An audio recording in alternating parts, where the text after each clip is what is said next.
네, 여러분들 안녕하세요. 시사탑의 신분석 시작하도록 하겠습니다. 오늘 경기도 경선에서 93.27%로 압승을 했습니다.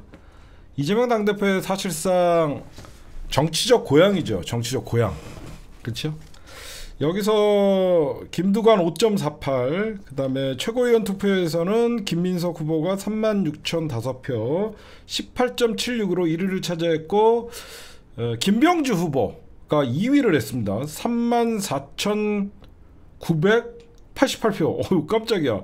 오늘 김병주 후보 엄청나게 나왔네. 이게 왜 그러냐면 사람들이 갑자기 김병주는 당연히 될 거라고 생각했는데 6위로 밀려나니까 표가 직결됐다라고 생각합니다. 그쵸?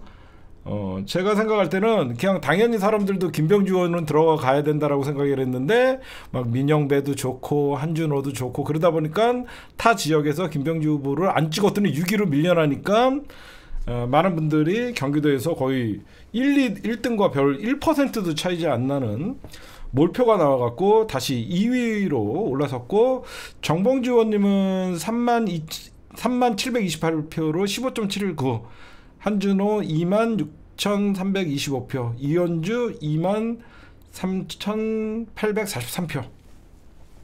아마 제가 볼 때는 1, 2, 3등은 이미 정해진 것 같아요. 김민석, 정봉주, 김병주, 이제 서울이 이제 관건인데, 서울이 가장 투표율이 그런데 5등이 이현주가 될 것이냐, 전현주가 될 것이냐, 민영배가 될 것이냐, 요 싸움이 볼만할 것 같습니다.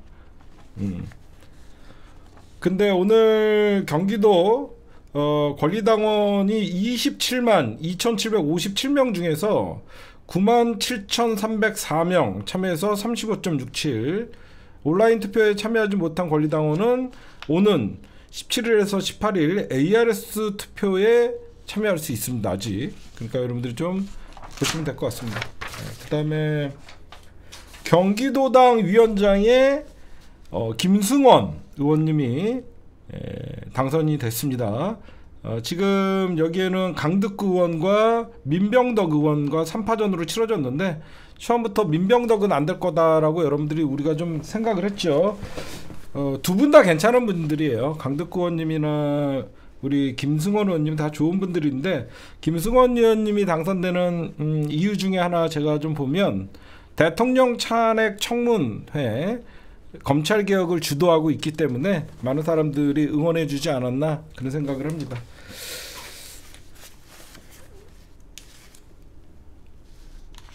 네, 그 다음에 정봉주 의원 얘기 이제 짚고 넘어갈게요.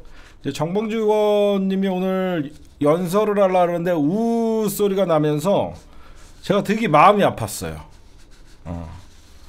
박원석 전 의원이 최근 라디오에서 정봉주 의원과 통화 내용을 공개해서 이재명 당대표에 대해서 사적으로 비판했던 걸 가지고 당원들이 정봉주 의원님이 이번에 연설을 하는데 우하면서 저는 굉장히 저는 걱정이 됐었어요. 왜 그러냐면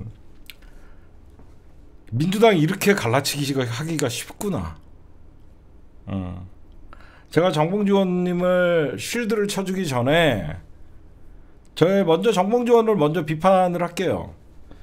뭐하러 민주당 사람도 아닌 다른 정당 사람한테 이런 쓸데없는, 개인적으로 친분이 있다 그래갖고 이런 쓸데없는 얘기를 하냐.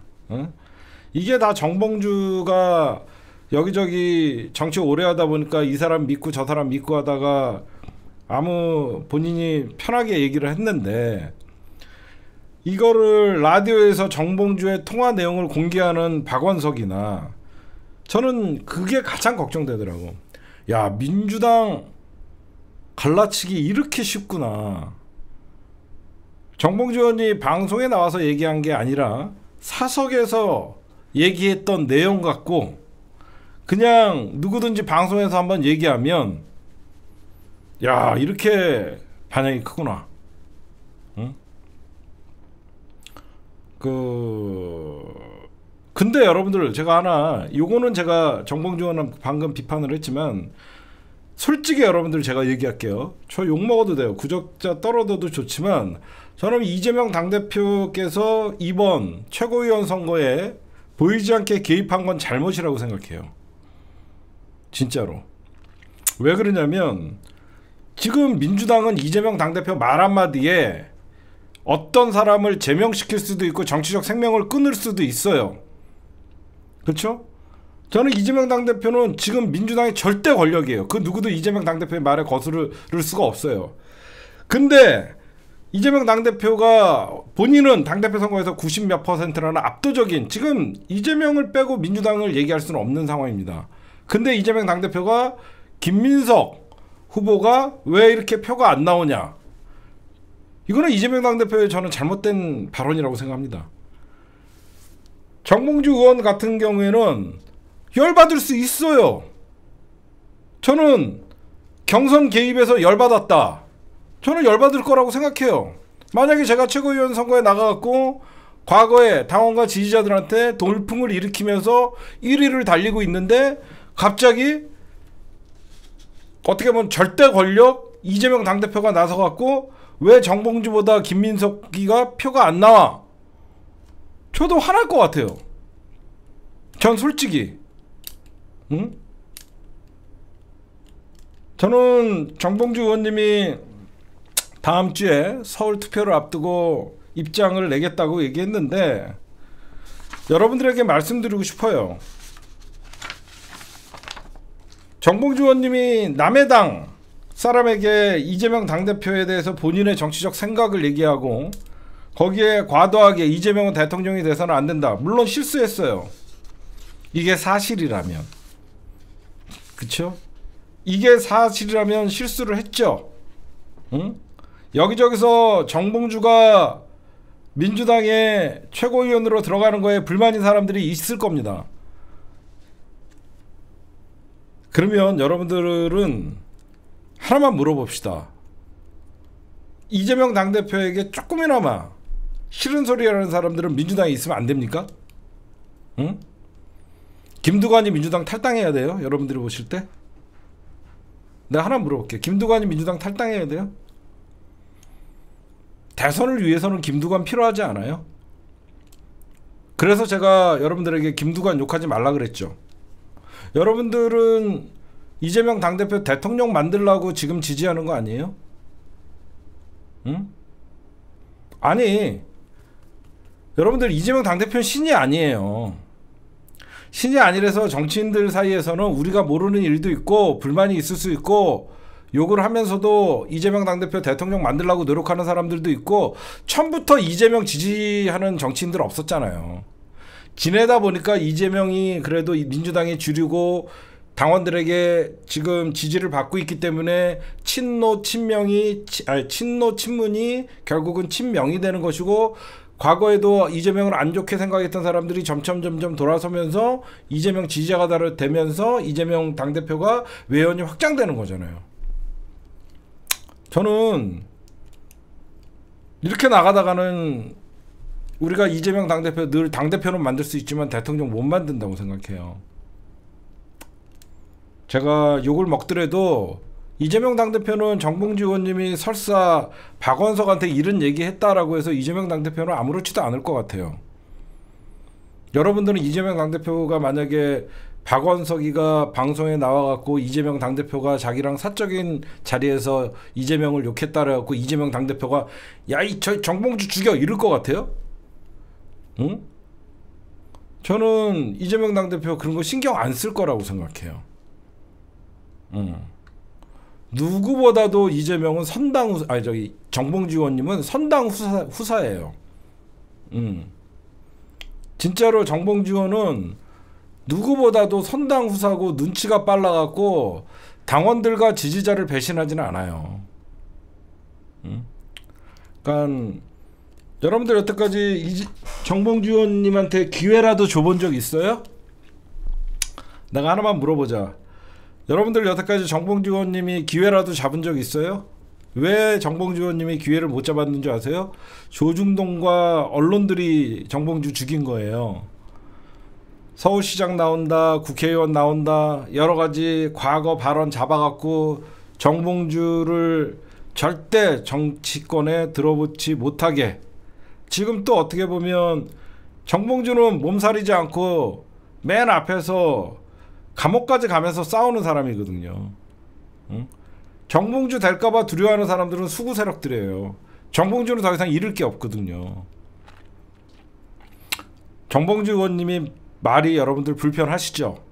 여러분들은 이재명 당대표가 얼마나 그동안 고충을 겪고 지키고 싶었고, 여러분들 저 다 여러분들 심정 알아요. 근데 이런 거 갖고 민주당 선거에서 여러분들이 정봉주 의원 나왔다 우하고 정봉주 탈당시켜야 된다, 이게 과연 이재명 당대표에게 여러분 도움이 될까요? 응? 저는 그걸 좀 묻고 싶어요. 여러분들이 진짜로 이재명 당대표를 대통령 만들 사람이라면 앞으로 얼마나 많은 사람들이 이재명과 경쟁하고 이재명 당대표를 디스하고 수많은 또 난관을 부딪히면서 대통령 후보가 돼야 되고, 그런 관문을 뚫고 이재명 당대표와 대선 경선에서 나누는 그런 대화도 모두 이재명 당대표님이 품어갖고 결국은 하나의 민주당의 대통령 후보가 돼서 대통령이 돼야 되잖아요. 안 그래요? 좀 여러분들 안 그랬으면 좋겠어요. 저는 여러분들에게 얘기했잖아요. 될 때까지 지지할 거라고. 그러면 될 때까지 지지하려면 어떻게 해야 돼요? 아니, 내가 진짜 여러분들 제 방송을 보시는 분들은 여러분들만큼이라도 극단적인 지지자가 되지 않았으면 좋겠어요. 분명히 여러분들 지금 이제 정봉주 의원의 발언 갖고 자꾸 탈당하라, 정봉주를 공격하는 사람들은요, 이재명 당대표를 새 가슴으로 만드는 거고 이재명 당대표를 우리에 가다 놓으려고 하는 사람들이에요. 그렇게 이재명에 대한 어떤 확신이 없나? 여러분들 민주당에서 이재명을 이길 사람이 있어요? 나 하나만 물어보자고. 민주당에서 이재명 당대표를 이길 사람이 있어요? 없어요. 그러면 이재명 당대표가 본인에 대해서 안 좋은 생각을 하는 어떤 발언도 감싸고 이재명, 역시 통 큰 정치인이다. 지금 자꾸 저렇게 이재명에게 조금이라도 싫은 소리가 날라오면 당원들이 죽이려고 달라들고 그러면, 그러니까 언론들이 뭐라 그래요? 이재명 일당 독재 체제 완성, 이재명 일극 체제 완성. 여러분들은 그러지 맙시다. 아무도 이재명을 못 이겨요. 응? 여러분들 이재명 당대표가 욕을 먹으면서 진보 입진보들한테 욕을 먹어가면서까지 왜 금투세를 폐지하자 그러고 종부세를 완화하자 그러겠어요? 안 그래요? 왜 이재명 당대표가 종부세를 완화하고 금투세를 폐지하자 그럴 것 같아요? 이거는 여태까지 진보 진영의 어떤 세금 정책이나 전혀 다르지만, 그 1,400만의 주식 투자자들을 굳이 적으로 만들면서 자기 대권 과도에 빨간불을 킬 필요가 없잖아요. 응? 이재명은 그렇게 노력하는데 지지자들은 요만큼도 싫은 소리를 지금, 그러니까 과거에 여러분들 잘 들어보세요. 과거에 친문 수박들이 민주당의 주류에 있을 때는 이런 얘기가 나오면 죽여놔야죠. 그쵸? 과거에 친문 주류들이 이재명 죽이려고 할 때 당을 장악하고 있을 때 이런 얘기가 나오면 죽여버려야죠. 근데 지금은 어때요? 누가 봐도 지금 너도 나도 친명 경쟁하고 있잖아요. 아까 어떤 분이 그런 얘기를 하잖아요. 그렇게 이재명한테 쓴소리를 하게끔 하려 그러면 수박들 다시 영입하라. 그런 사람들 왜 아까 나한테 욕먹었어요? 그때 상황과 지금 상황이 다르잖아요. 지금은 누가 봐도 서로 친명 경쟁하고, 민주당이 지난 21대 국회와 22대 국회는요, 이재명을 논하지 않으면서 당내 어떤 것도 할 수 없어요. 응? 진짜로. 응? 그래서 저는 제 방송을 보시는 분들은 그렇게 이재명 당대표에 대한 확신이 없나? 저는 아무렇지도 않아요. 저는 내가 개인적으로 정봉주랑 알고 그래서 정봉주를 실드 치는 게 아니라 제가 여러분들 김두관이가 더한 얘기할 때도 제가 뭐라 그랬어요? 김두관이 욕하지 말라 그랬잖아. 기억나요? 제가 이재명을 싫어하기 때문에 이재명을 욕하는 사람들이 있을 때 그 사람 욕하지 말라고 할까요? 김두관이는 더 심한 얘기했어요. 더민주 전국혁신회의를 하나회라 그러고 개딸들이 점령했다라고 얘기했어요. 그때 제가 김두관이가 이재명 당대표에 대해서 화살을 날릴 때 제가 김두관이 죽여야 된다고 얘기 안 해요. 왜 안 하냐면 김두관이도 다음 대선에 꼭 경남에서 조금이라도 도움이 되는 사람이니까 품고 가야 돼요. 응? 지금 민주당 당내 선거에서 정봉주 죽여서 여러분들 또 정봉주 의원이 또 팬덤이 있잖아요. 잘 생각해 보세요. 정치인들은 팬덤으로 먹고 살아요. 사람들은 팬덤 정치를 욕하지만 팬덤 없는 정치인들은 없어요. 노무현 대통령도 팬덤으로 대통령이 되신 거고 문재인 대통령도 팬덤으로 대통령이 됐어요. 결국은 정봉주도 자기를 끝까지 지지해 주는 팬덤 정치 있는 거예요. 그러면 이렇게 말 한마디 했다고 이재명 지지자들이 정봉주 죽이려고 그러면 그런 정봉주 지지자들은 이재명 당대표를 좋아하겠냐고요. 응? 한번 생각해 보세요. 여러분들 당내 선거가 갈라치기가 왜 좋은 거냐면 자기가 좋아하는 정치인이 최선이야. 자기랑 내가 좋아하는 정치인과 라이벌인 사람은 최악이 되는 거야. 응?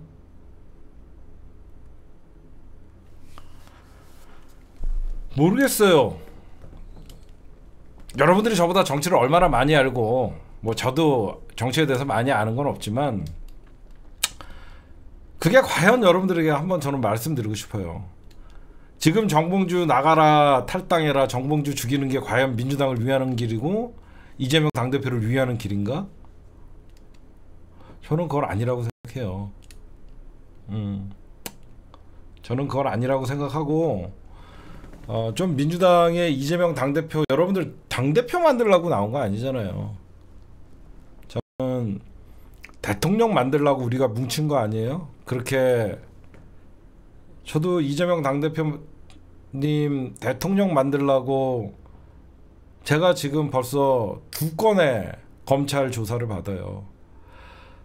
당원 당규 바꾸라고 하면서 결국 저들이 이재명 당대표 사법 처리하면 당대표는 날리고 공천권 친문진영이 가져가려고 하는 걸 방지하기 위해서 당원 81조 개혁하라고 싸우다가 또 건조물 침입죄 뭐 이런 것들에 걸려갖고 벌금도 나오고 그 다음에 우리 이재명 당대표 체포동의안 말도 안 되는 일이 벌어졌다라고 해서 우리가 집회하다가 그것도 저희가 벌금 두드러 맞고 저는 그래요. 지금 기분이 좀 묘해요. 정봉주에 분노한 사람들의 마음도 이해가 가요. 근데 그 방법은 옳지가 않다라고 말씀드리고 싶고 그 다음에 정봉주 의원님이 오늘 박원석의 발언에 의해서 그러니까 이게 가장 위험한 거예요. 누가 그랬다더라 말 한마디에 그 정치인을 죽이고 살고 얼마든지 여러분들 지금 저쪽이 공작하기가 너무 좋지 않아요? 만약에 민주당 정청래를 제거하고 싶어 국힘당에서 그러면 어떤 정치인 하나 섭외해갖고 과거 민주당 의원 섭외해갖고 과거에 정청래가 나한테 전화해서 이재명은 대통령감도 아니고 이재명은 민주당에서 일회용이다. 만약에 이렇게 얘기했다. 그냥 언론에 나오면 정청래 죽여야 되는 거야? 너무 갈라치기에 취약해 있다라는 거야. 제가 보면. 그렇잖아. 지금 정봉주 의원님이 어느 방송에서 나와서 이재명 당대표의 어떤 이번 전당대회 개입은 불공정하고 문제가 있다. 그래서 나는 이재명을 대통령감이 아니라고 생각한다. 이렇게 발언했다 그러면 사실 이거는 민주당 당원과 지지자들을 모욕하는 것이고 비판받아야 되고 민주당에서 탈당하라는 소리가 나올 수가 있겠죠. 근데 정봉주가 사적으로 박원석과 통화했다라는 그 내용을 박원석이가 타 방송에서 아니 개인적으로는 뭐 나랑 여러분들이랑 통화하다가 저도 그래요. 야 이대로 가다가는 너무 이재명 당대표가 이 열성 당원들에게 갇혀갖고 이게 과연 이게 민주당이 앞으로 어떻게 이재명 당대표가 이게 잘못되면 민주당 큰일 날 텐데 이거 어떻게 해야 되냐. 저도 그런 걱정해요. 응? 저도 그런 걱정을 해요. 응? 아니 생각해봐요. 응? 박원순 말이 사실이건 아니건 그게 중요한가요? 아니 생각해봐. 아 뒤에선 누구 말을 못해. 응? 그걸 방송에 나가고 떠드는 놈이 잘못된 거지. 응? 그러니까 우리 좀 현명한 지지자가 됩시다. 근데 이재명 당대표도 경선에 이게 여러분들 솔직하게 말씀드릴게요. 이재명 당대표가 김민석 의원 왜 이렇게 표가 안 나오냐라고 얘기하면서 얘기한 거를 가장 먼저 반발한 게 누구냐면 이현주야. 원래는 이현주가 당대표가 왜 전당대회에 개입하냐라고 하면서 한번 난리를 쳤었어. 근데 워낙 당내 지지자들이 반발을 하니까 이현주는 그냥 삭제를 하고 그냥 얘기를 했지. 그 다음에 이제 이현주 의원이랑 정봉주 의원님이랑 친해요. 이현주랑 정봉주랑 친해요. 이번에 이현주를 민주당까지 오게끔 인도한 것도 정봉주 역할이 컸고요. 그러다 보니까 직접 최고위원 선거에 뛰어든 입장에서는 지금 이재명 당대표가 누구를 보냐에 따라서 수석 최고위원이 바뀌는 상황이기 때문에 불만이 있을 수 있죠. 근데 여러분들 하나 저는 생각해 봅시다. 불만은 풀고 가는 게 맞죠. 그렇죠? 저는 불만은 풀고 가는 게 맞아요. 근데 이현주가 한 발짝 물러섰지만 이현주는 이재명 당대표에 대한 불만은 있을 거예요. 정봉주도 이번에 이재명 당대표의 김민석 지원 발언에 대해서도 불만이 있을 겁니다. 저는 이렇게 되면 골마 터져요 나중에. 지금은 우리 당원 지지자들이 그냥 여러분들이 좋아하는 사람 찍고 정봉주를 죽이고 싶은 사람들의 욕망대로 여러분들이 움직이지 않았으면 좋겠어요. 여러분들은 내가 정봉주를 욕해주면 좋은 사람이고 정봉주에 대해서 지금 현재 정치를 조금 크게 보라고 얘기하면 실망할 일인가요? 실망할 사람은 실망해요. 상관없어요. 저는 여러분들 같이 이재명 당대표를 고립시키고 싶지 않아요. 저는 어떻게 해서든지 이재명을 대통령 만들 거예요. 그래서 제가 평소에 갖고 있던 경제 정책까지도 이재명을 지지합니다. 저는 원래 소득주도 성장, 어떤 아래서부터의 경제 성장, 세금 있는 곳에는 소득이 있는 곳에는 세금이 징수돼야 된다는 입장이었는데 그런 저의 경제 가치관도 바꿔가면서 이재명 당대표의 금투세 폐지나 종부세 완화를 찬성해요. 왜 그러냐? 대통령 만들어야 되니까. 대통령 만들어야 되니까. 그 1,400만 주식 투자하는 사람들을 뭐하러 적으로 만들면서 어려운 대선을 치릅니까? 여러분들 박원석이가 문제지 그런 말을 한 정봉주도 욕할 수 있지만 생각해 보시오. 정치인들끼리 무슨 얘기 어떤 얘기를 못 하겠습니까? 그럼 사적으로 맨날 이재명이 최고야, 이재명은 대통령감이야, 전부 정치인들이 자기네끼리 그런 얘기하고 다닐 것 같아요? 안 그래요. 뒤에서는 다 다른 얘기예요. 지금은 이재명이 대세니까 이재명 앞으로 이재명 중심으로 뭉쳐서 가야 된다 이렇게 다들 공감하고 가면서 같이 힘을 합쳐서 싸우는 거지. 정치인들이 여러분들 원투데이 정치합니까? 아니 사적으로 어떤 얘기를 못해요. 아니 저는 이런 거 갖고 우리 민주당 지지자들이 좀 흔들리는 모습에 실망을 했다는 거야. 좀 실망했다라는 거야. 어떻게 정봉주를 탈당 요구를 할 수가 있을까? 좀 마음이 아프다. 저는 마음이 아픕니다. 좀 하나라도 더 끌고 와서 또 정봉주가 내년 대선에 이재명을 위해서 총대 메고 뭔가를 할 수 있는 사람이라고 저는 생각해요. 우리끼리 그렇게 하지 맙시다. 좀 제발, 응? 좀 자꾸 쳐내려 그러지 말고 이재명 주변에 조금 불만이 있던 사람들도 이재명 지지자로 만들자고. 그런 말 한마디에 휘둘려 갖고 정봉주 탈당시키자 그러면 얼마나 손해야. 또 정봉주를 응원하는 사람들도 민주당 정내미 떨어진다 그러고 탈당하면 그게 다 이재명의 적이 되는 거 아니야. 안 그래요? 정봉주도 팬덤이 있잖아. 그러면 정봉주를 지지했던 사람들이 아유 민주당 이재명 지친다 그러면서 같이 탈당해버리면 어떡해. 그러면서 왜 자꾸 적을 만드냐고. 응? 그러지 맙시다. 여러분들 이재명 당대표를 이길 사람 없습니다. 다 소중한 사람들이라고. 지금 남아있는 사람들은 지금 누가 봐도 다 이재명을 위할 사람들이잖아. 여러분들만큼이야 좀 여기저기서 갈라치기 하고 아무것도 모르는 인간들 짓거리는 거에 휘둘리지 맙시다. 그리고 적어도 다음 주에 정봉주 의원님이 뭐라고 하는 거 보면서 비판을 좀 해요. 그냥 박원석 얘기 한마디로 정봉주 죽이려고 하면 쟤네들이 얼마나 신나겠어. 정청래도 최민희도 날리고 싶은 사람 얼마나 많겠어. 나랑 통화할 때 그랬다. 다 탈당하라 그럴 거야? 어? 저쪽에서 지금 제일 제거하고 싶은 게 정청래, 과방위원장 최민희, 막 민주당에 잘 싸우는 사람들. 최민희나 정청래 의원이 원래 친명이야? 아니잖아. 다 친노 친문 정파적으로 하다가 이재명 당대표를 지난 대선에서 지지했던 사람들이잖아. 그 사람들이 과거 막 2년 전 3년 전 발언 꺼내와갖고 누가 옛날에도 그 사람 나한테 그랬다 그러면 여러분들 다 탈당하라 그럴 거야? 2년 전 3년 전에 다 문재인 대통령 지지자였을 때 나중에 여러분들 다 이재명 당대표 지지자로 바뀐 거 아니야. 응? 에휴, 하여튼 좀 현명한 지지자가 됩시다. 알겠죠? 아니 정봉주 발언이 셌는지 안 셌는지는 여러분들이 직접 들은 거 아니잖아. 그냥 박원석 입을 통해서 들은 거잖아. 그럼 정봉주 의원님의 입도 들어봐요.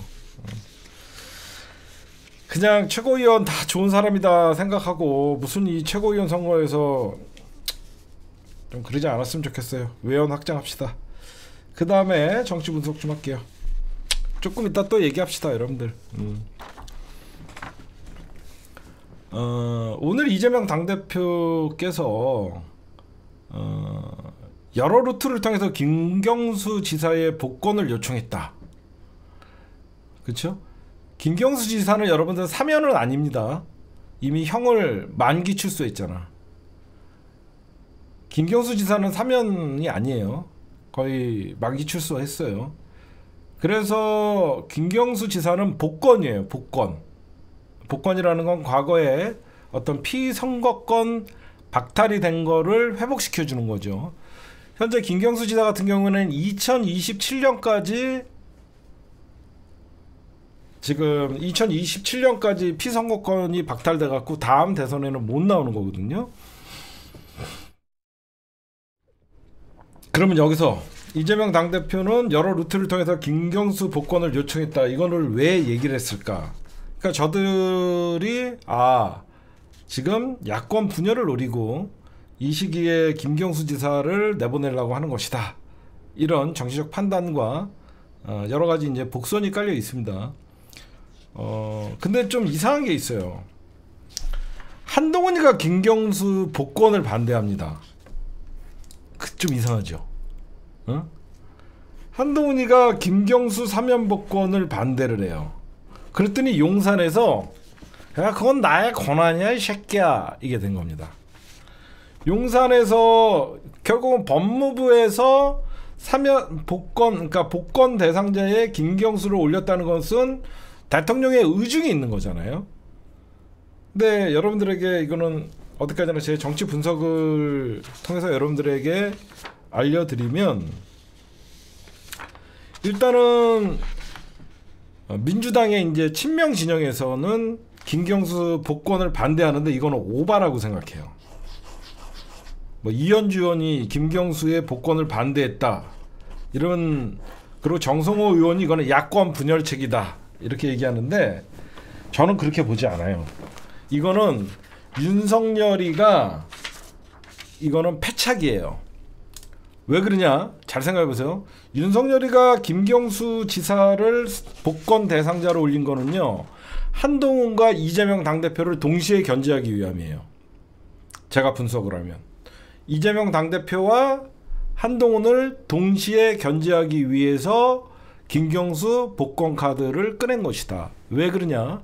지금 누가 봐도 민주당은 이재명, 국힘당은 한동훈, 이렇게 지금 대안 없이, 양쪽 정당 대안 없이 그냥 일당 체제, 1대1 구도가 돼버리니까 권력에 이제 쏠림 현상이 벌어진다는 거죠.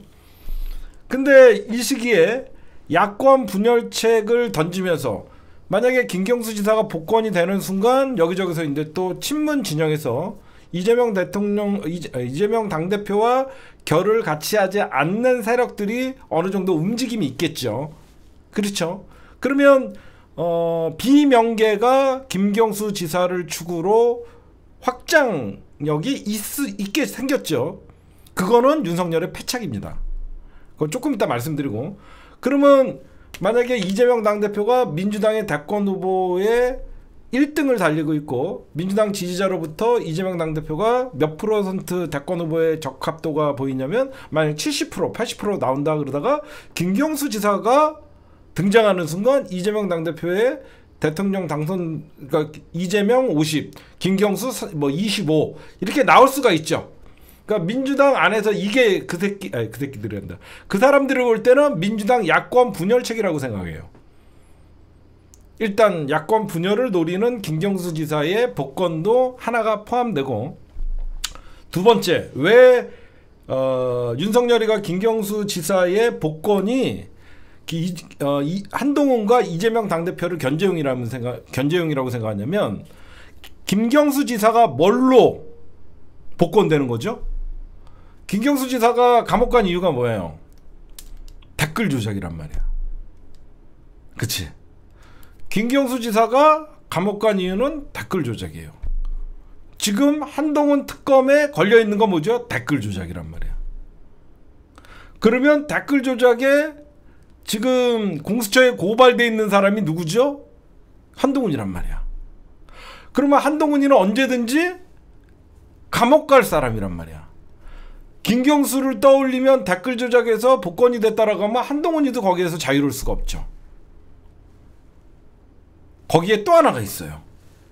윤석열이가 김경수 지사를 복권시켜주면서 한쪽에서는 야권 분열을 노리고 한쪽에서는 한동훈 견제가 되면서 양쪽의 싸움이 어떻게 좀 3파전이나 여러 가지로 하면 대통령이 조금 숨 쉴 수 있는 공간이 생기죠.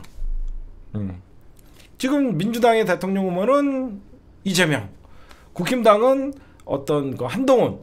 근데 김경수라는, 왜 그러냐면 이재명 당대표도 파이터예요. 그쵸? 이재명 당대표도 파이터고 한동훈이도 볼 때는 파이터야. 김경수는 뭔가 좀 온화해 보여. 그러다 보면 이런 파이터끼리의 싸움에 조금 불안감이나 그런 느끼는 중도층은 또 김경수 지사를 응원할 수 있거든. 그렇게 되면 어떻게 되냐면 권력이 좀 분산되잖아.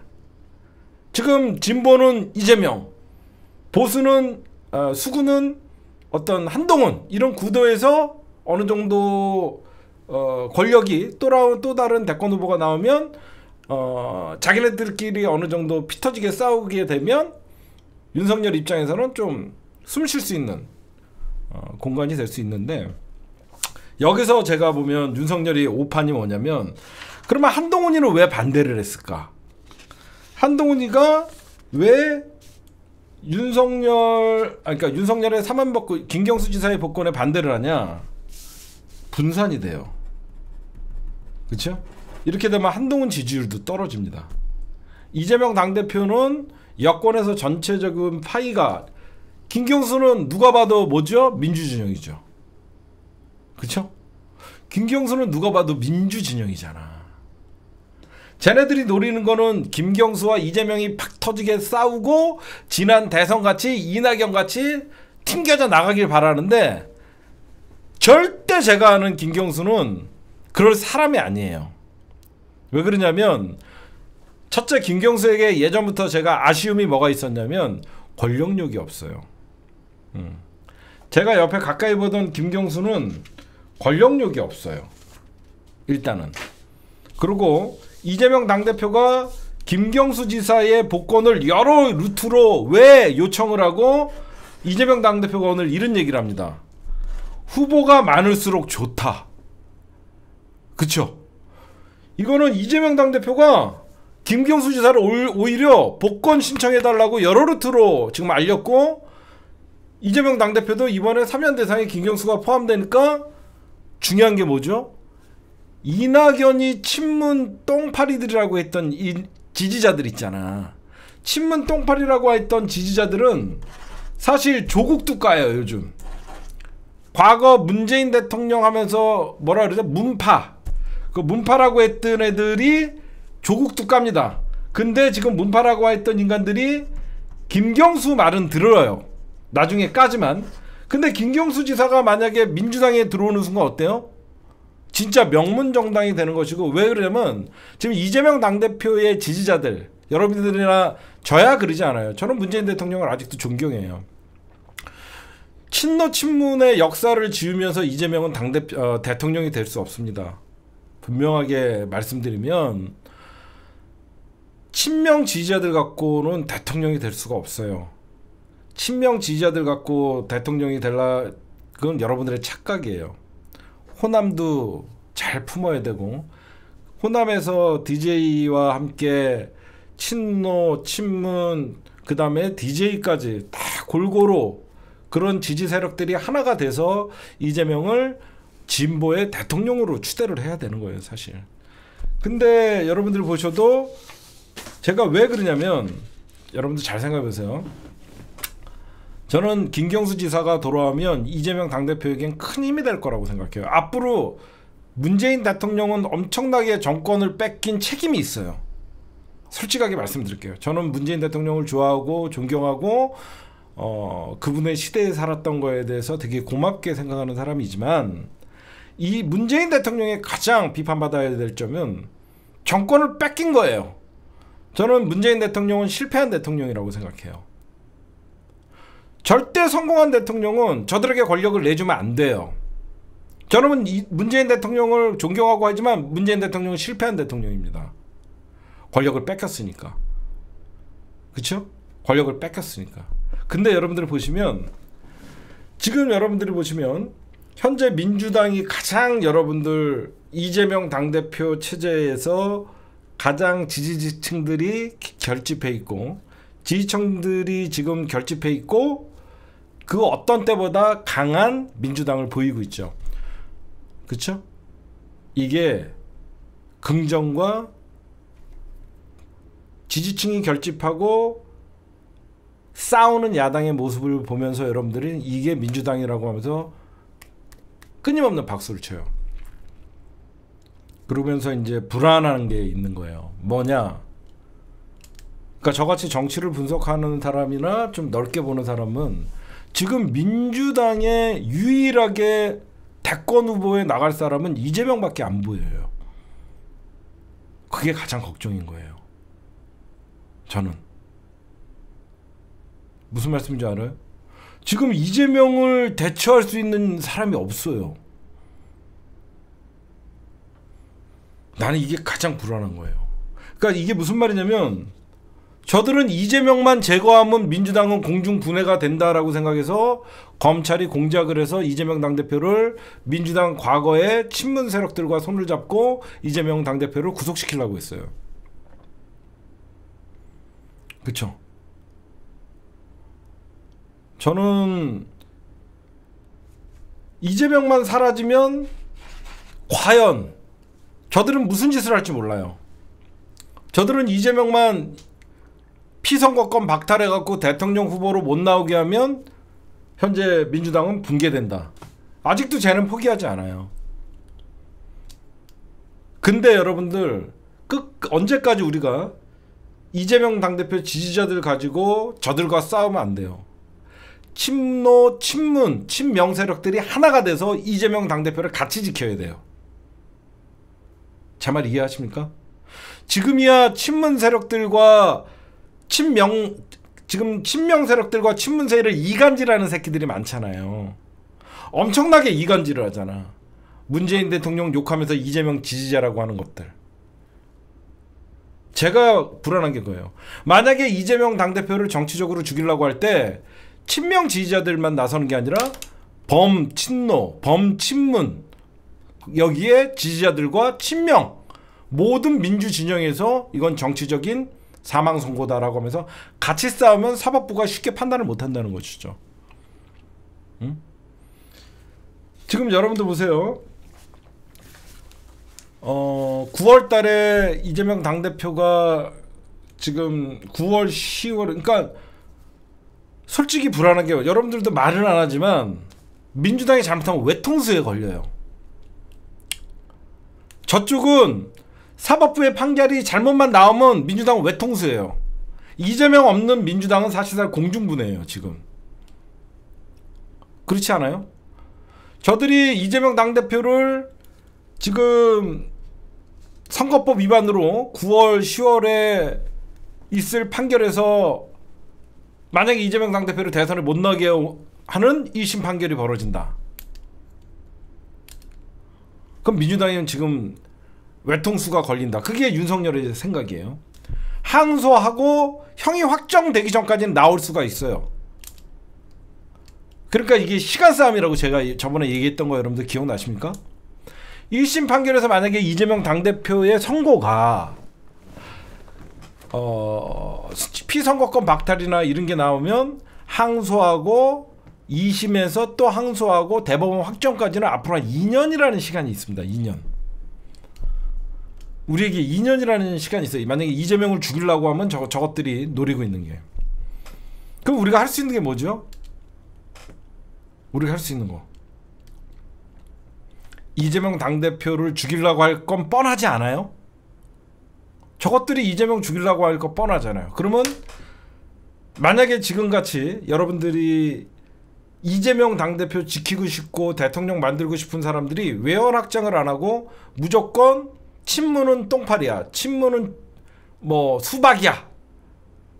지금 어차피 민주당은 여러분들 당원들과 친명 지지자들과 친명 의원들이 지금 사실상 모든 민주당을 장악을 했잖아요.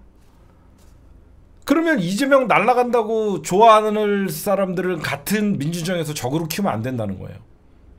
제 말은 이재명 당대표가 날아가면 민주 진영이 붕괴된다는 위기감을 갖고 친문, 친노, DJ계까지 같이 뭉쳐서 이재명을 지키려고 하는 연대가 중요하다는 거죠. 연대가 DJ계, 그쵸? 호남 DJ계, 거기에 친노계, 친문계, 거기에 새로운 최대 정파인 친명계까지 이재명을 위해서라면 같이 싸울 수 있는 이런 연대를 지금 만들어 나가야 돼요. 제가 아까 이런 얘기를 했죠. 이재명 당대표가 형이 완전히 대법원에서 확정될 때까지는 한 2년이라는 시간이 남아서 제가 여러분들을 그래서 이런 얘기를 했던 거예요. 1년 임기 단축에 4년 중임제로 가야 된다. 저도 그거에 동의를 했었거든요. 그게 현실적이거든요. 탄핵은 헌재에서 꼬꾸라지면 헌재를 믿을 수도 없고 국회 통과도 장담할 수 없고 속도 싸움이에요.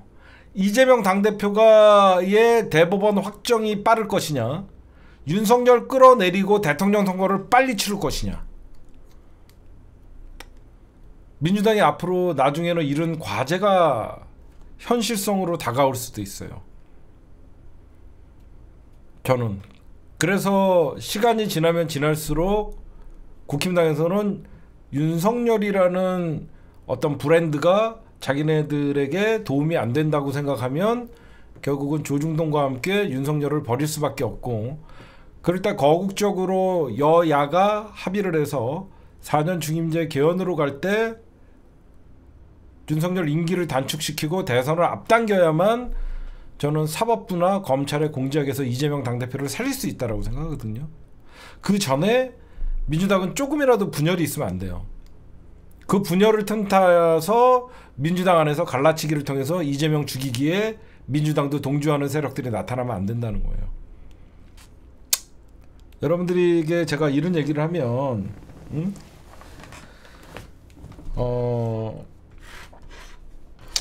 걱정도 많이 되시고 그러지만 저는 윤석열이가 김경수 지사를 복권시켜주면서 야권 분열을 노린다? 이거는 호사가들의 바람이죠. 오히려 김경수 지사가 나오면 이거 당연히 경남 도지사까지 하고 친문진영의 김경수에 대한 또 그리움이 있잖아요. 이거는 야권의 외연 확장이다. 외연 확장. 이재명 당대표가 하지 못하는 친노 친문의 전통적인 지지 그룹이 있어요. 누가 보더라도 김경수를 끼얹는 이재명의 모습은 야권의 외연 확장과 친노 친문의 갈라치기 세력으로부터 이재명을 보호할 수가 있어요. 거기에 민주당의 전투력이 한층 올라갈 수 있고 거기에 정권 교체의 가능성이 올라가죠. 저는 윤석열이가 나중에 김경수 지사를 이용해서 만약에 야권을 갈라치기 하려고 했다 그러면 아니오시다. 왜 그러냐면 내부적으로는 경쟁하는 것 같지만 결국은 김경수 지사나 어떤 이런 사람들은 결국은 단합할 수밖에 없는 구도로 갈 것이고 경쟁 이후에는 국민의힘에 대항해서 결속이 더 굳건하게 될 것이고 오히려 이재명 당대표가 갖고 있지 못하는 대단한 파워를 실어줄 거라고 생각해요. 진짜 그렇게 되면 어떻게 되냐면 여러분들 가만 생각해 보시면 이번 총선 때 잘 생각해 보세요.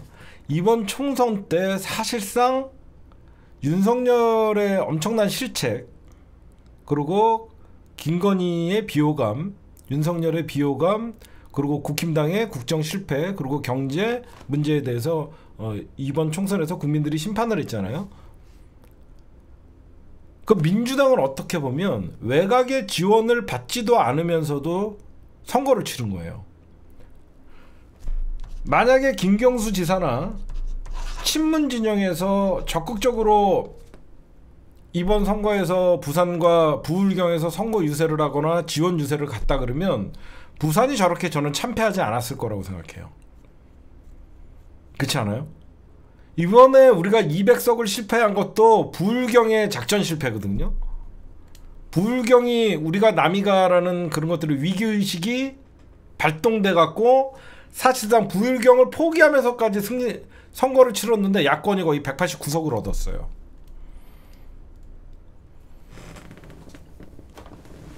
그러니까 저들이 생각하는 김경수 지사가 복귀하면 친문 진영과 어떤 그 친명 진영이 야권 분열을 일으킬 것이다. 바보 같은 생각입니다. 그냥 민주당을 얼마나 무시했으면 김경수는 이낙연이 아닙니다. 그렇죠? 이낙연 같이 대통령병에 걸린 사람이 아니에요. 제가 그래서 지금 당장은 윤석열이가 김경수 전 지사를 복권시켜줌으로써 한동훈 견제와 이재명 당대표를 견제하고 야권 분열을 노릴 수 있지만 멀리 보면 그러니까 이재명 당대표도 김경수 지사의 사면 복권에 대해서 여기저기서 알아보고 요청했었고 민주당의 대선 후보가 지금 없잖아. 이재명 당대표 없으면 없잖아 대선 후보가. 그래서 친노 친문 진영을 확 끌어. 사실 김두관은 급이 아니잖아요. 여러분들 보시면 김두관이가 무슨 친노 친문의 좌장도 아니고 김두관이가 이번에 이재명 당대표랑 당대표 선거한다 그래갖고 친노 친문이 그쪽 지지하는 것도 없고 김경수 하면 뭔가 이렇게 애잔하고 노무현 대통령도 생각나고 문재인 대통령도 생각나고 김경수가 친노 친문 진영의 어떤 대통령 후보로 나온다 그러면 이재명 당대표와 나중에 이제 경쟁을 하겠지만 결선에서는 이재명을 이길 사람은 없습니다. 민주당 선거에서. 그렇죠? 이길 사람은 없어요.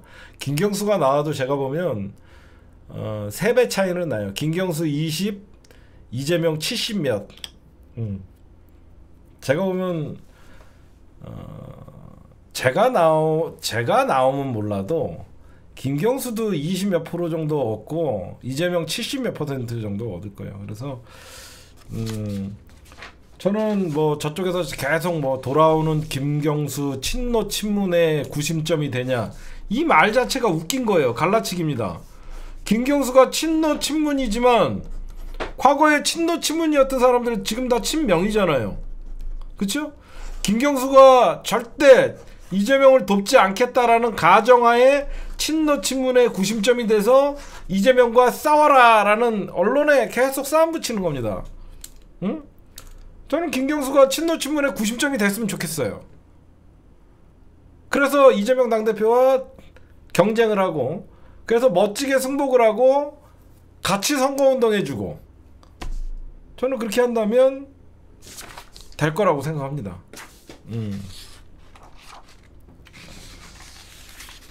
그래서 여러분들에게 좀 정리를 해주면,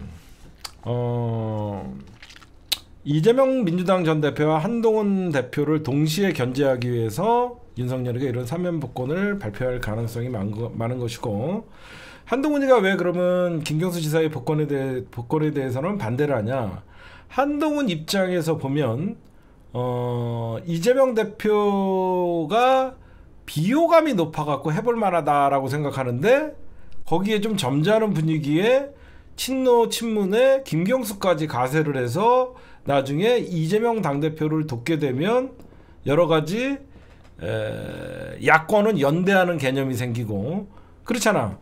홍준표가 만약에 한동훈이랑 경선을 했는데 지면 홍준표가 한동훈이를 지원 유세를 갈까요? 안 갑니다.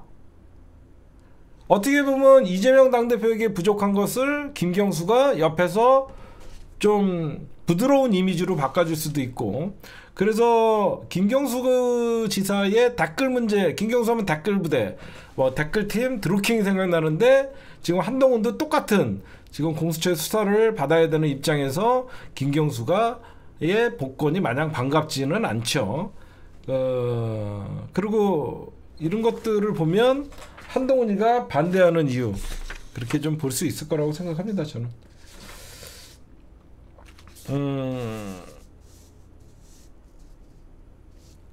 아마 제가 솔직하게 말씀드릴게요. 김경수 지사가 만약에 대통령 후보로 나오면 이재명 당대표랑 경쟁 구도가 되면요, 한 비명 진영이 한 30%는 돼요. 여러분들 인정할 건 인정해야죠. 그렇죠? 이재명 당대표를 지지하는 정치 그룹은 지금 한 60%, 70%, 70% 정도는 이재명, 어차피 대통령은 이재명 하면서 인정하는 분위기고, 아직도 30에서 40은 비명계의 어떤 정치 세력들이 남아 있습니다. 그렇죠? 그래서 여러분들이 보시면 김경수가 만약에 대선 출마해서 30% 정도의 비명계를 뭉칠 수 있다 그러면 민주당은 외연 확장의 어떤 발판이 저는 될 거라고 생각해요. 그리고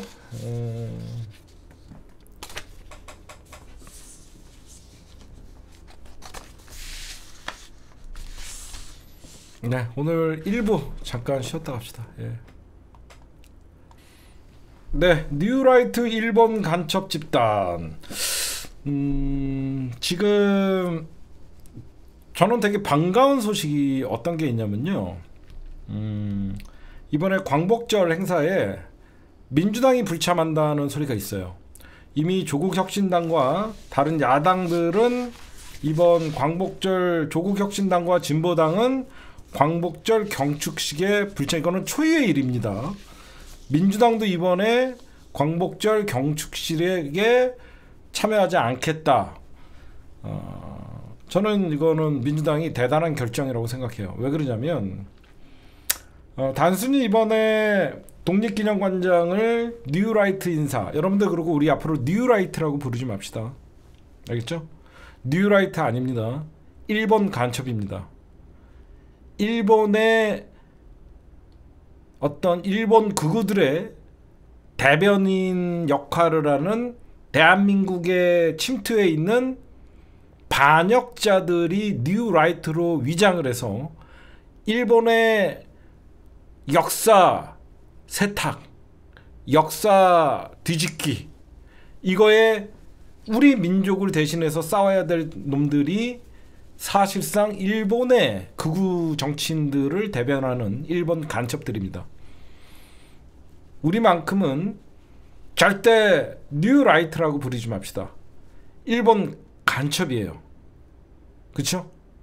우리는 일본 간첩들과 맞서서 싸우는 것이고, 지금 일본의 극우들의 어떤 정치, 한반도 정치, 대한민국 식민지 지배의 정치, 일본의 극우들의 바람대로 움직여주는 사실상 간첩 집단이죠. 반민족 세력이죠.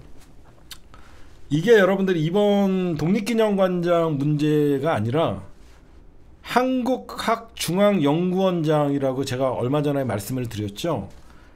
2015년 여러분들 보시면 제가 2008년도 어떤 이명박 정부 이후에 어디서 갑자기 뉴라이트라는 인간들이 스물스물 기어 나옵니다.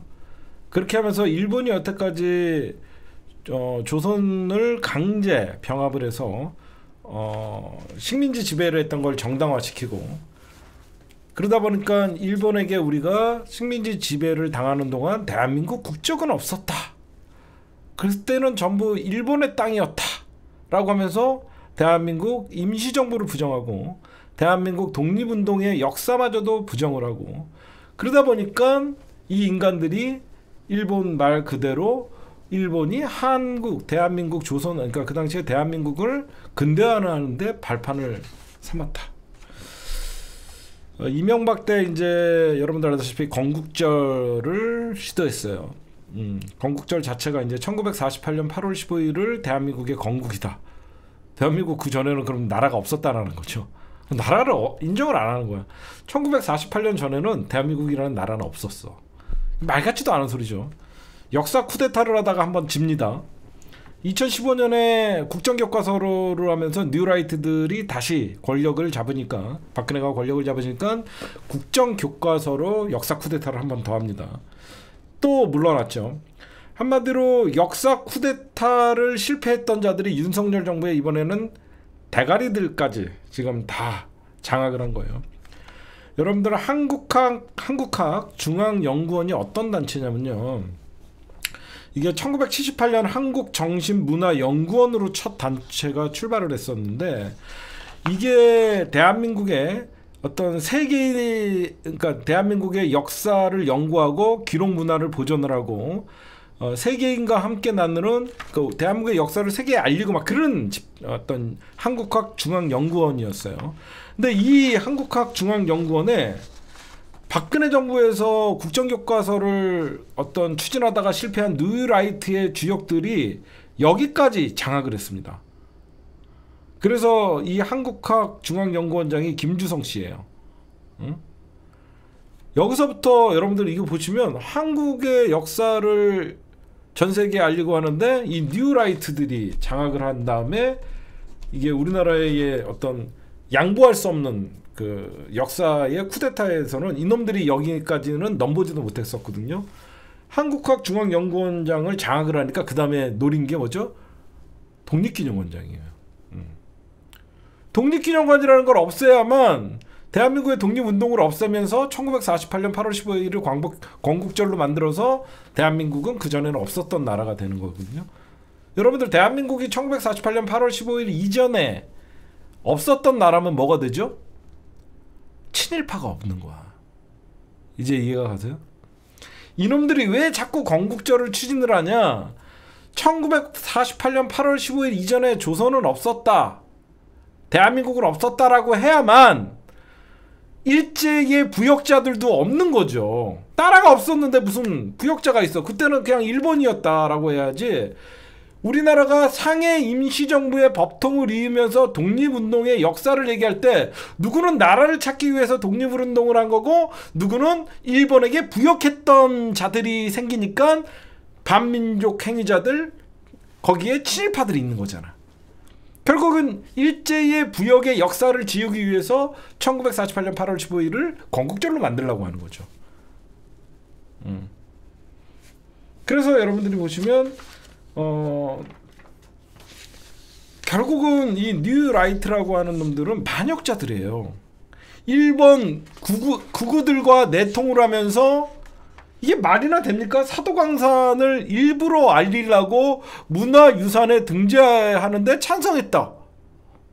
생각해봐요. 사도광산을 일부러 알리려고 세계 문화에 동의를 했대요. 뭘 알려?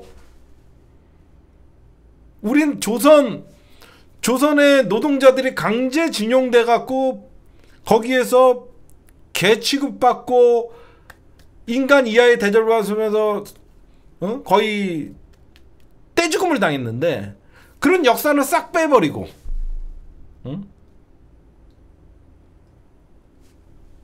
미친놈들이죠. 절대 뉴라이트라고 부르지 마십시오. 이거는 민족 반역자들입니다. 민족 반역자들이 독립운동을 폄훼하고 지우려고 하는 거죠. 그런 자들이 이제는 윤석열 정부의 주류가 된 거예요. 진짜 대한민국이 제가 대통령이면 작사를 내버립니다. 이런 새끼들. 어디서 역사를 재단합니까? 뉴라이트가 아니라 일본 간첩 새끼들은 전부 총살시켜야 돼요. 민족 반역자들이에요. 이 민족 반역자들이 지금도 일본 극우들과 내통하고 거기서 연구비 받고 거기서 원하는 대로 대한민국에서 새로운 역사 이론이라고 하면서 반일 종족주의 내세우고 식민지 지배를 정당화하는데 앞장서고 일본에게 아부떨고 왜 대한민국의 밀정들을 대한민국 권력을 쥐어줍니까? 그래서 제가 며칠 전에 윤석열은 탄핵감이라고 그랬잖아요. 우리나라 헌법에 임시정부의 법통을 이어받는다라고 돼 있고요. 4.19 혁명을 저희가 계승한다고 돼 있습니다. 임시정부를 지우려는 대통령은 탄핵감이에요. 이런 반역자들, 일본의 극우들과 내통하는 이 새끼들을 처단하지 않으면 진짜 역사를 잊은 민족에게는 미래가 없는 겁니다. 용산에 이른 민족의 반역자 새끼들이 뉴라이트라고 하는 영구 집단으로 가장해서 일본 극우들의 말을 대변을 하고 권력을 잡은 거예요. 지금 독립기념관장으로 김영선 재단법인 대한민국 역사와 미래 이사장을 임명이 됐죠. 이런 놈이 1948년 이전에는 우리 국민은 없었다. 오로지 일본 국민만 있었다. 누가 얘기하고 누가 주장하는 거고. 일본의 주장을 독립기념관장이 한다고 생각하십시오. 민주당 제발 제가 요구합니다. 광복절 경축식이 아니라 이거는 일본의 대한민국 역사 쿠데타의 경축식이에요. 슬픈 날입니다. 이번 경축식은 슬픈 날입니다. 일본 구구들의 대한민국 점령한 거예요. 일본 구구들의 광복절이 아니라 제2의 식민지 지배를 선언하는 날이에요. 절대 이런 날 민주당 참석하면 안 됩니다. 저는 그렇게 봐요. 딴 건 다 양보해도 지가 뭔데 윤석열. 지가 뭔데 독립운동의 역사를 지우고 지가 뭔데 일본 간첩 새끼들을 용산에다가 붙들어 놓고 역사를 누가 재단하라고 그에게 자격을 줬나요? 왜 이런 짓을 하는 줄 아세요, 여러분들? 제가 하나 더 나아갈게요. 윤석열 정부가 이런 짓거리를 왜 하냐면요, 내년이 한일 수교 60주년이에요. 내년이 한일 수교 60주년에 선물을 준비하고 있는 겁니다. 선물을. 제가 끔찍한 상상을 한번 해볼게요. 내년 한일 수교 60주년에 한미일 동맹을 바탕으로 일본군이 대한민국에 들어올 가능성이 많아요. 훈련한다 그러면서. 얘네들은 그걸 준비할 놈들입니다.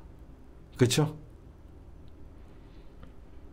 내년 한일 수교 60주년으로 일본의 함대가 부산항에 들어오고 일본의 군대가 부산항에 정박하고 자유대가 대한민국에 상륙하는 선물을 줄 것 같아요. 제가 보면 대한민국에서 자유대가 행진하는 꼴을 절대 볼 수 없습니다. 제정신이 아니에요.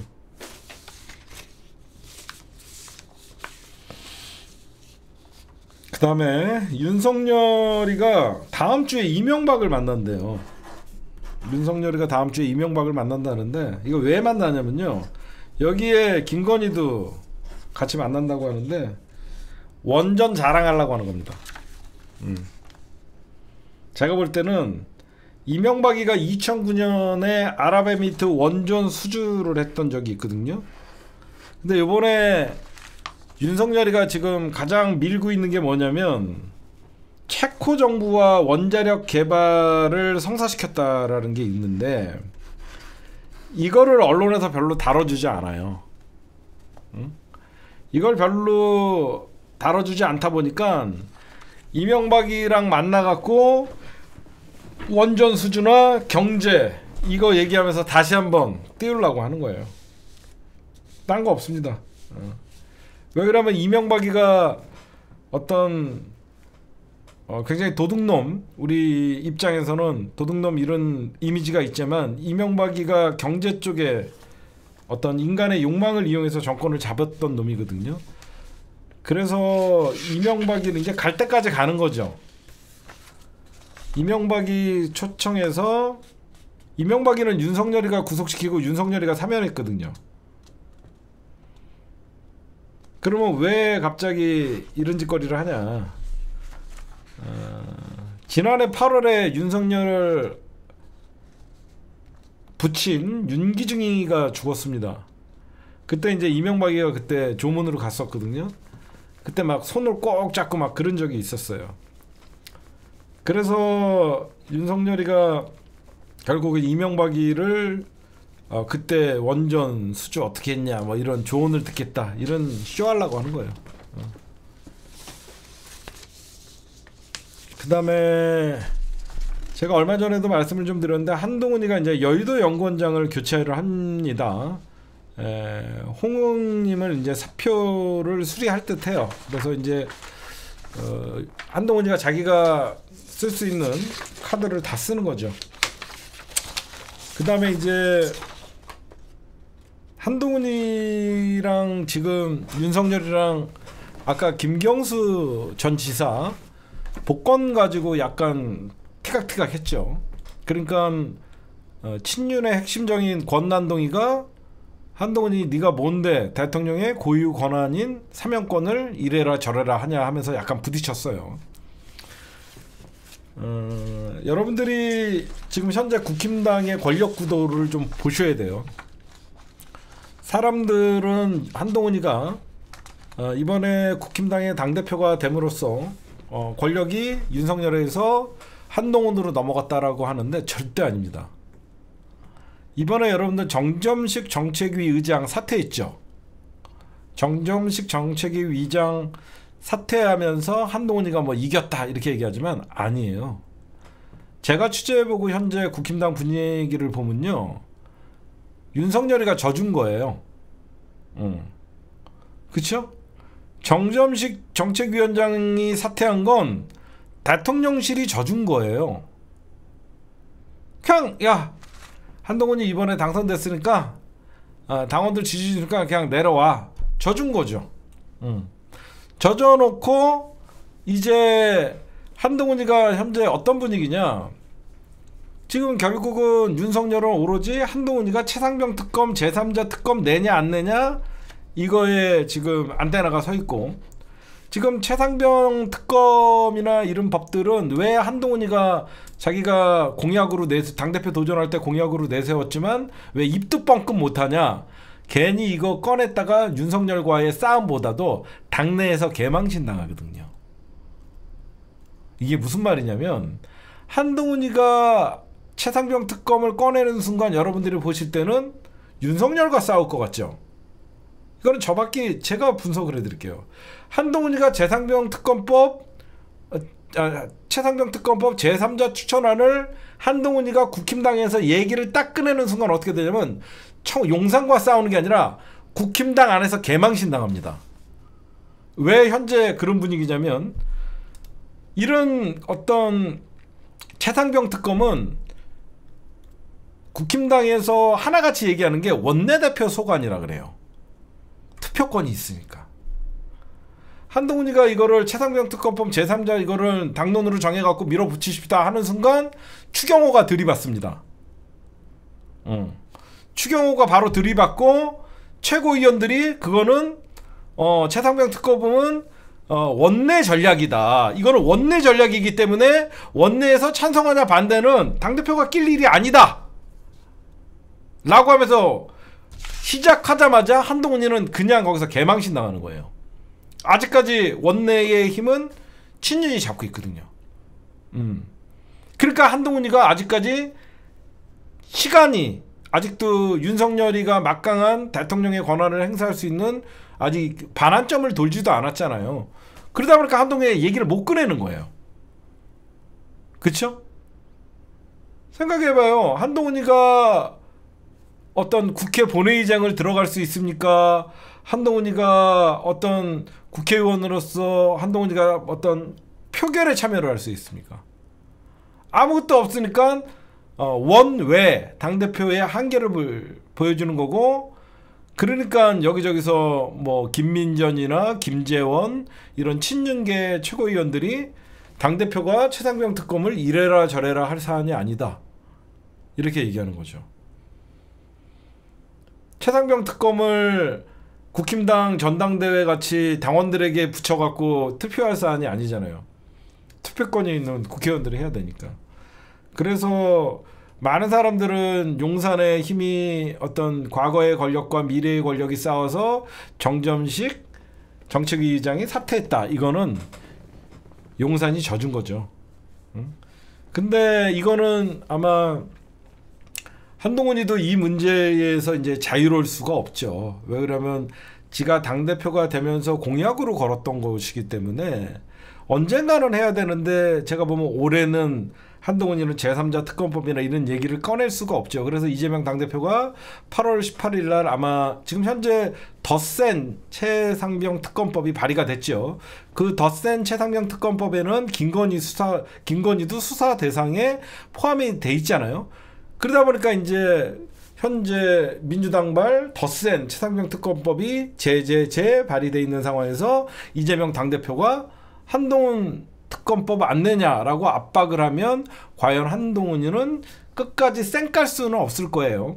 언젠가는, 왜 그러면 한동훈이는 차기 대권을 본인의 말대로 자기는 차기 대권을 노린다라고 하면서 이번 전당대회에 출마했기 때문에 결국 한동훈이는 중도 확장이라는 딜레마가 있는 것이고, 집토끼도 어떤 집토끼를 넘어서 중도 확장이라는 딜레마가 있기 때문에 최상병 특검 같이 여론의 어떤 찬성률이 높은 거에 대해서 외면만은 할 수 없을 거예요. 그러면 언제 그게 부딪히는 시점이 될 것이냐. 그럼 민주당도 이재명 당대표가 우리가 대신 발의해 주겠다 그러면서 뭐 이준석 개혁신당의 어떤 의원의 말같이 민주당이 한동훈 특검법 빨리 발의해라, 그래서 접점을 찾자라고 하면 이제 국힘당도 거기서부터는 이제 그때부터 이제 싸움이 본격적으로 될 것이다라고 얘기들이 나오는 것이죠. 그 다음에 요거 좀 얘기할게요. 지금 요 사건은 꼭 짚고 넘어가야 되는데, 지금 권익위 공무원 돌아가셨죠. 여러분들 알다시피 명품수수 김건희 명품수수 사건의 조사 실무 책임진자입니다. 이분이 국민권익위원회 부패방지국장 이분이 돌아가신 거예요. 부패방지국장. 누가 봐도 부패방지국장은 김건희 디올백 사건의 수사 실무 책임자예요. 조사 실무 책임자인 거예요. 근데 이분이 권익위에 어떤 위반 사항이 없다 라고 하는 거에 대해서 굉장히 자괴감을 느끼고, 그러면서 권익위가 여러분들 너무 그 변명이 너무 구차했죠. 청탁금지법상 공직자 배우자에 대한 제재 규정이 없다는 해괴한 논리. 제재 규정이 있어요. 청탁금지법은 공직자의 배우자에게도 적용되는데, 이런 말도 안 되는 걸로 사실상 김건희에게 김건희 권익위라고 하면서 면죄부를 줘서 이분이 굉장히 괴로움을 토하다가 스스로 목숨을 끊었다고 얘기하는데, 그럼 그동안 이분이 얼마나 이 사건을 바로잡기 위해서 노력을 했냐면, 이 부패방지국장 이분께서 김건희 사건을 종결하지 말자, 종결하지 말고 이거는 수사기관에 보내야 된다. 근데 그 당시에 알다시피 여러분들 김용일이나 여러 검찰 출신들이 권익위원장을 잡고 있으면서 다 무시를 했대요. 여러분들 알다시피 윤석열과 대학 동기인 권익위원, 거기에 권익위원장 윤석열 선배, 이런 사람들이 자꾸 권익위에 들어오니까 이해충돌방지법에 따라서 김 여사 사건에서 손을 떼야 된다. 권익위원이나 권익위원장, 이거는 윤석열과 대학 동기 선후배 관계이기 때문에 김건희 사건에서 당신들이 손을 떼야 된다라고 이의를 제기해도 받아들여지지 않았고, 그리고 김건희에 대한 직접 조사가 필요하다고 주장을 했었는데 이것도 받아들여지지 않고, 이분은 국장일 뿐이잖아. 한마디로 수사 실무 책임자였던 거예요. 그러니까 마약 수사 의혹 덮은 거랑 똑같습니다. 백경정은 수사를 하는데 우에서 덮듯이 이분은 수사 책임자로, 조사 책임자로서 부패방지 국장이었어요. 끝까지 이거는 수사기관에 보내야 되고 직접 김건희도 조사해야 된다라고 얘기했지만 우에서 다 덮은 거죠. 김홍일 권익위원장이나 어떤 그 권익위원들이. 김건희 권익위원회로 전락하고 부패방지 업무 책임자인 고인이 얼마나 좌절감이 있었을까요? 특히 이게 뭐가 저는 심각하다고 보냐면요, 김건희의 비리도 심각하지만 결국 김건희의 비리가 있을 때 그 비리를 말도 안 되는 개논리로 덮어주는 공무원들, 덮어주는 윤석열 라인들, 누가 공무원 하려고 하겠냐고.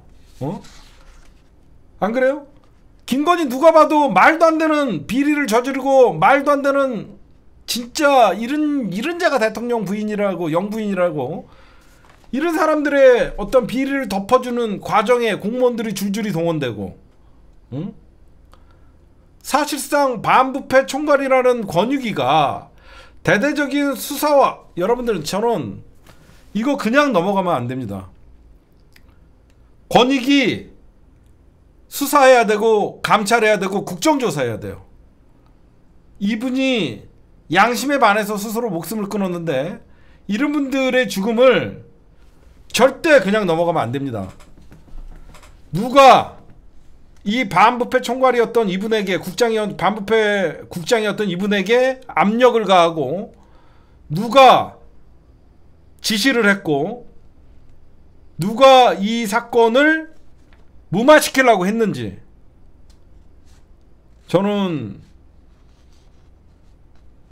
이분의 죽음은 김건희가 죽인 겁니다.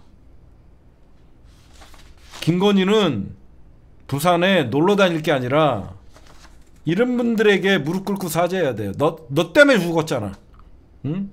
네 비리 하나 덮으려고 수많은 사람들이 압력을 받고 수많은 사람들이 양심에 어긋나게 지금 선언을 하고, 이거는 그냥 넘어갈 일이 아닙니다. 나라가 개판이에요. 응? 바른 말 하면 좌천되고 진실을 드러내려고 그러면 백혜룡 전 영등포 경찰서장, 영등포 수사과장 같이 마약 사건 제대로 밝히려다가 좌천되고, 아부 떨면 승진하고, 이게 나랍니까 지금? 응? 진짜 김건희 권익위, 김건희 덮어주려고 압력 행사하고 그랬던 인간들 전부 하나하나 밝혀내고 권익위 청문회도 해야 됩니다. 그래서 국정조사, 그 다음에 특검까지 가서 어떤 인간이 김건희 사건 말도 안 되는 청탁금지법 위반 해당되지 않는다 이런 결론을 내리고 진상규명해야 됩니다. 왜 김건희 때문에 사람들을 죽게 합니까? 어떻게 감당하려고? 지금이야 권력을 잡고 있으니까 니들이 감당이 될 것 같죠? 니들 권력 놓는 순간 김건희랑 윤석열 어떻게 감당하려고? 윤석열은 죽습니다. 왜 반 뒤지냐고? 김건희, 윤석열은 반 죽을 수밖에 없어요. 김건희, 윤석열은 지지자는 정치 세력이 없어요. 권력을 놓는 순간 민주당이나 국힘당이나 윤석열, 김건희는 재물의 대상인 거예요. 제 말이 현실화되나 안 하나 보십시오. 윤석열, 김건희는 국힘당에서부터 먼저 재물로 쓸 겁니다. 그래야지 지네가 사니까. 지금이야 권력으로 덮고 무마시키고 감당이 된다고 생각하지만 얘네들은 3년 뒤에 감당이 되지 않고 결국은 대한민국 헌정사상 최초로 부부가 감옥 가는 날이 올 겁니다. 그게 정의 실현이에요. 이 나라가 정상이 아니에요. 이거 김건희 사건 권익위 결정 철저하게 조사하고, 응? 권익위가 무슨 검찰 수장들의 검찰의 오비입니까? 대검찰청 중앙수사부장이었던 윤석열 선배였던 김홍일이가 권익위원장 하다가 방통위원장하고 이런 나라는 없습니다. 이 사건을 무혐의로 종결하자고 한 자도 검사 출신의 권익위원이었어요.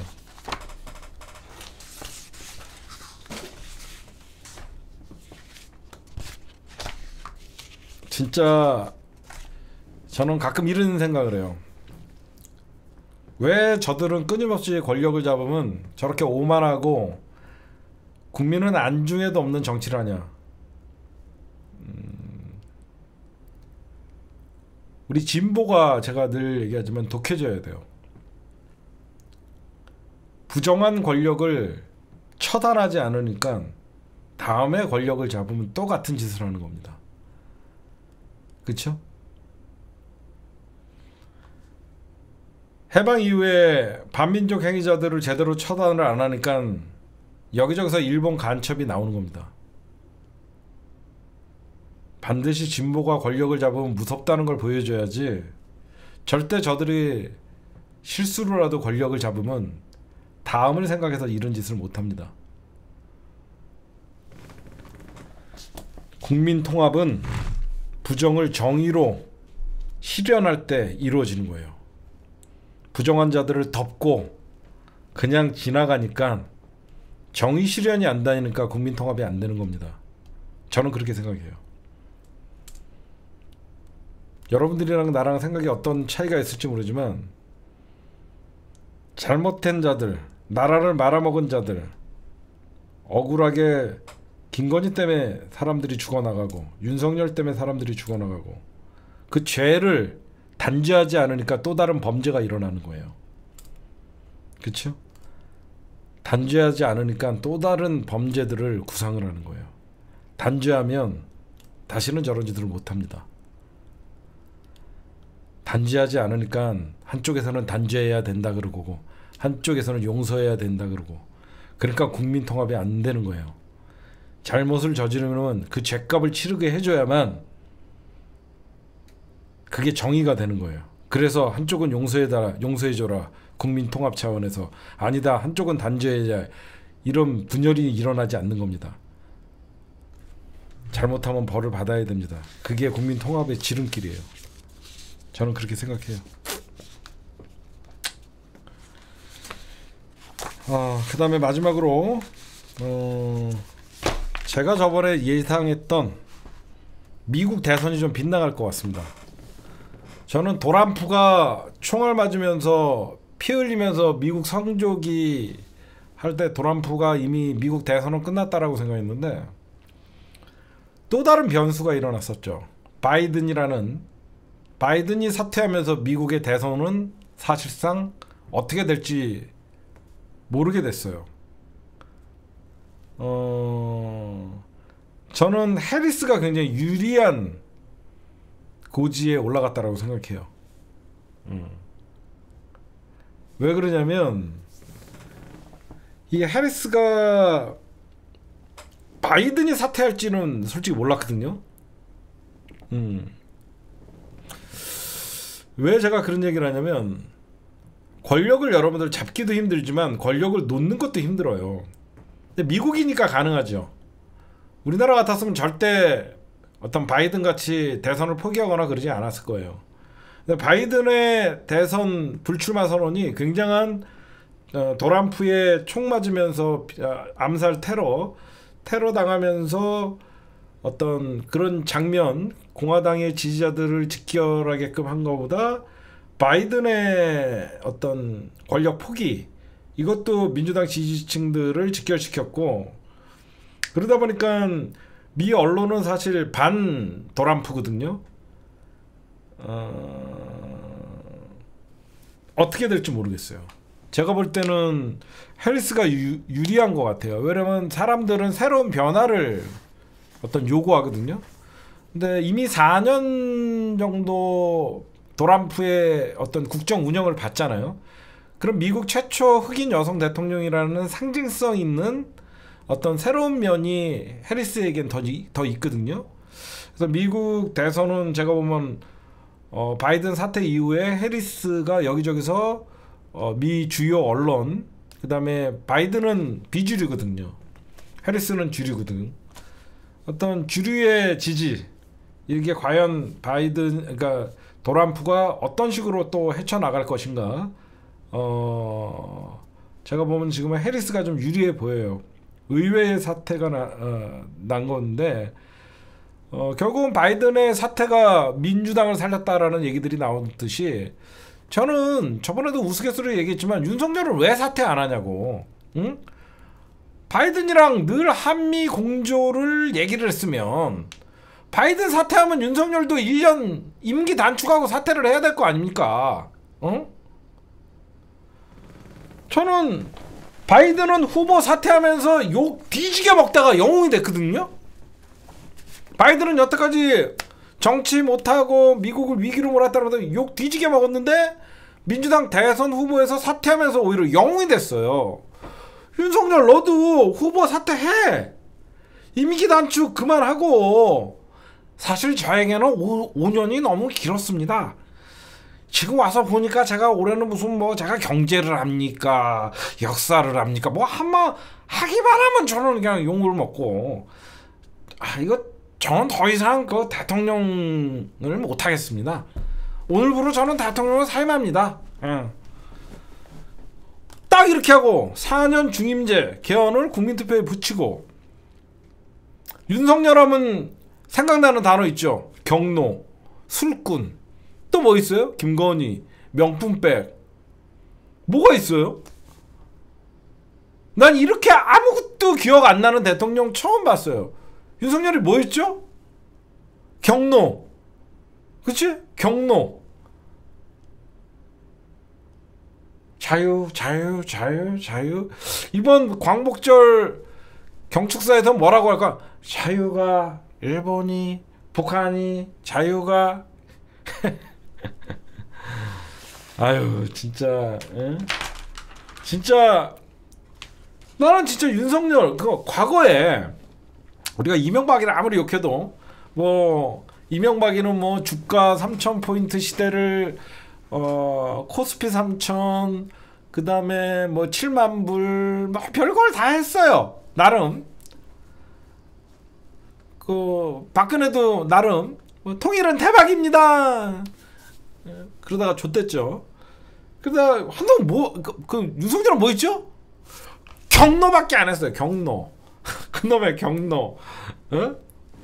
경로만 하다가 그냥 끝났어요. 그렇죠? 그렇잖아. 뭐 역대 대통령들 뭐 그래도 뭐 맨날 경로.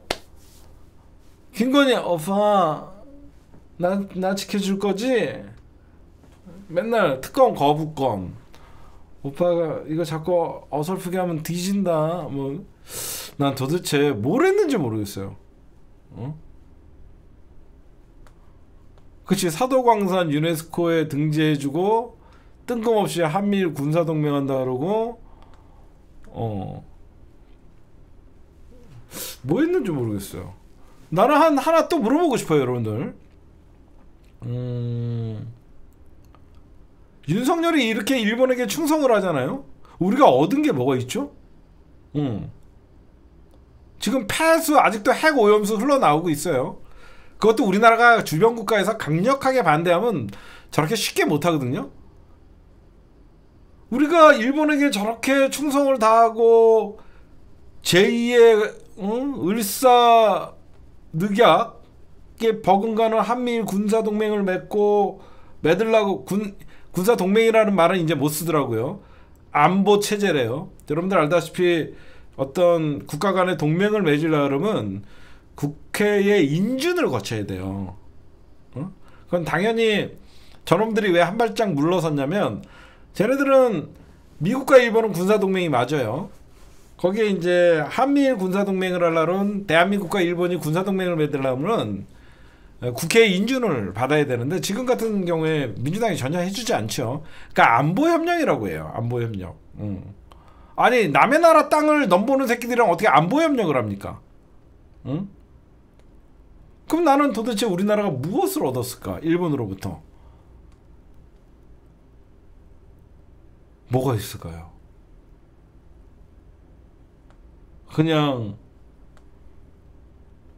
100년이 지난 일제 식민지배가 100년도 지났지만 아직도 우리는 일본의 망령에 사로잡혀서 아직도 제가 보면 여러분들이랑 나나 끊임없이 독립전쟁을 하는 것 같아요. 아직도 대한민국의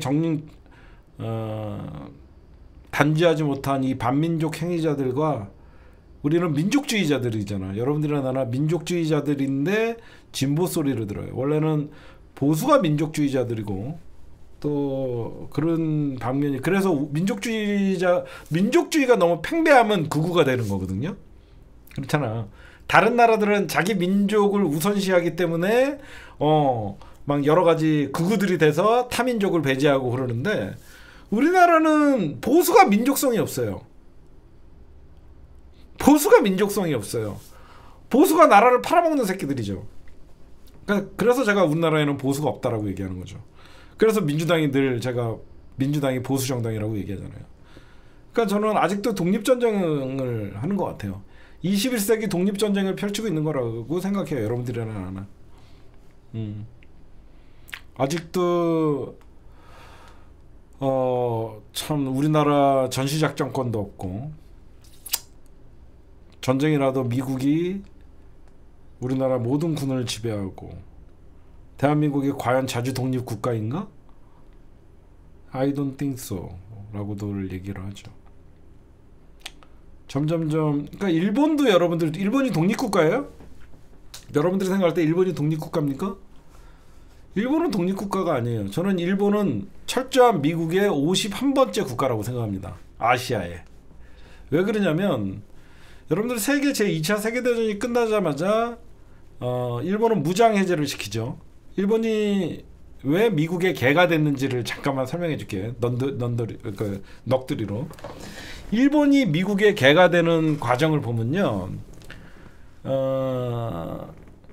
세계 2차 세계대전 이후에 미국의 어떤 그 세계화 전략, 미국이 이제 세계 패권, 알다시피 2차 세계대전 이후에 전 세계 패권이 영국에서 미국으로 넘어갔죠.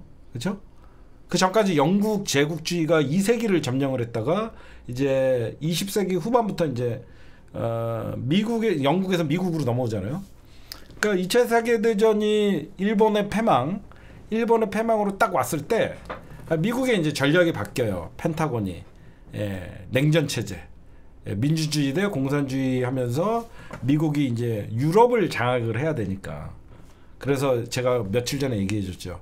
미국이 이제 승전 국가로서 독일과 전쟁을 치렀던 독일, 오스트리아, 프랑스, 그 2차 세계대전 때문에 독일 때문에 쑥대밭된 나라들을 미국의 어떤 그 달러의 힘으로 이제 재건시키기 시작해요.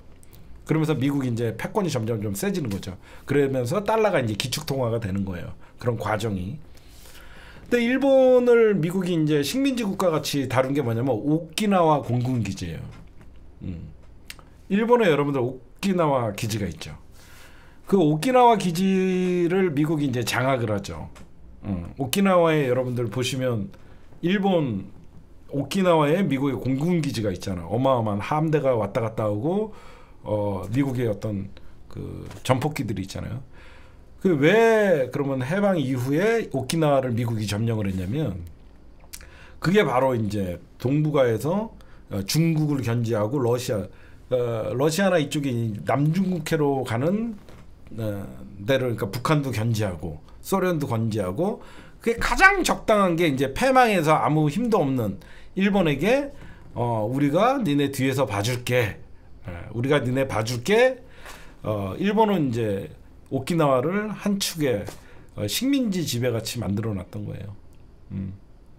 그래서 일본은 미국 같은 경우에 앉아서 남의 나라 땅에다가 공군기지 짓고 그게 말이나 됩니까? 일본이 뭔데 우리나라 평택을 다 쓰냐고. 미국이 뭔데 우리나라 평택에 주한 미군 기지를 만들어 갖고 돈 한 푼 안 내고 거기를 쓰냐고. 수십만 평을. 왜 우리나라가 주한미군의 주둔비를 우리나라가 왜 대주냐고. 맨날 이렇게 미국 없으면 적화 통일되고 당장이라도 전쟁 날 것 같이 부추기는 대한민국의 이런 극우 세력들과 이런 민족 반역자 새끼들이 있으니까 아직도 미국 없으면 전쟁 나고 말 같은 그렇잖아. 미국이 왜 남의 나라 땅을 내면서 지네가 우리나라한테 돈을 달래? 야 임대차 계약서라도 써. 야 우리나라 땅이야. 거기 미국 땅이야? 임대차 계약서라도 써. 그 새끼야. 월세라도 내봐. 우리나라 1년에 수억 달러를 벌지. 그냥 일본이나 한국이나 대한민국이나 미국 입장에서는 그냥 아시아의 자기네 기지야 기지. 미국 얼마나 편할까요? 유럽 가면 미사일 기지 만들어놨지. 아시아 가면 오키나와 일본에 자기네 공군기지 있지. 한국에는 주한미군 구지 있지. 그냥 전 세계를 자기네가 그러니까 언제까지 미국의 패권이 오래 갈 것이냐. 이것도 우리가 뭐 생각해 볼 문제지만 하여튼 대한민국의 이 간첩들, 일본 간첩들 이 새끼들 때문에 대한민국이 자주 독립도 못하는 겁니다. 그래서 끊임없이 역사전쟁을 하는 것이고 오늘 방송은 여기까지만 할게요.